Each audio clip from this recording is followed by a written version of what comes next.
An elderly African-American man, leaning on a cane, walked slowly into a church, buzzing with the energy of praise and worship.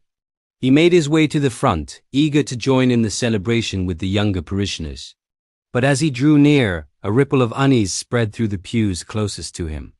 People began to turn around, their expressions shifting from devotion to discomfort. The smell of the streets of a life lived without a home clung to him. Soon whispers turned into more direct comments.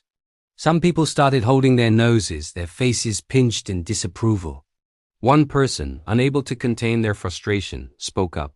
"Sir, with all due respect, your smell is hindering our worship." The words hung in the air, sharp and heavy. The old man's shoulders slumped. His voice was quiet, filled with a deep sorrow. "I'm sorry," he said. "I know. I'm homeless. I just wanted to come in and give praise to the Lord." Just then the pastor, who had been observing from the pulpit, descended the stairs. He walked directly to the old man, a warm, gentle smile on his face. Ignoring the stairs and the lingering scent, the pastor reached out and took the man's weathered hand. "Well, my friend," the pastor said, his voice ringing with kindness, "I'm not smelling too fresh myself after all this preaching and singing. I think we'll make good praise partners." As the pastor's hand closed around the old man's, a brilliant, blinding light filled the sanctuary. The air crackled with an unseen power. The frail, homeless man began to transform.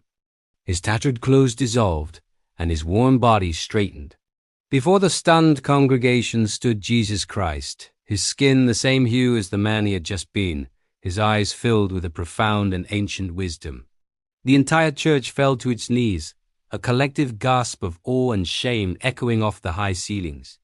They had been so quick to judge, so quick to turn away the very person they claimed to worship. Jesus, looking at the sea of bowed heads, turned his attention to the pastor who still held his hand, his face a mask of pure astonishment. Jesus raised the pastor to his feet and gave him a gentle, loving hug. And in that embrace, a silent understanding passed between them. Then, as quickly as he had appeared, Jesus vanished, leaving the congregation in a stunned, transformative silence. The lesson that day was etched into the heart of every person present. They learned that compassion is not a choice but a command. They learned that in every stranger, in every person in need, you might just be entertaining Christ himself. The church was never the same again. It became a place not of judgment but of radical welcome, a true sanctuary for all of God's children, no matter what they looked like or where they came from. Remember this story the next time you encounter someone in need. How will you choose to act? Thanks for watching. If this story touched you, please like and subscribe for more content that inspires.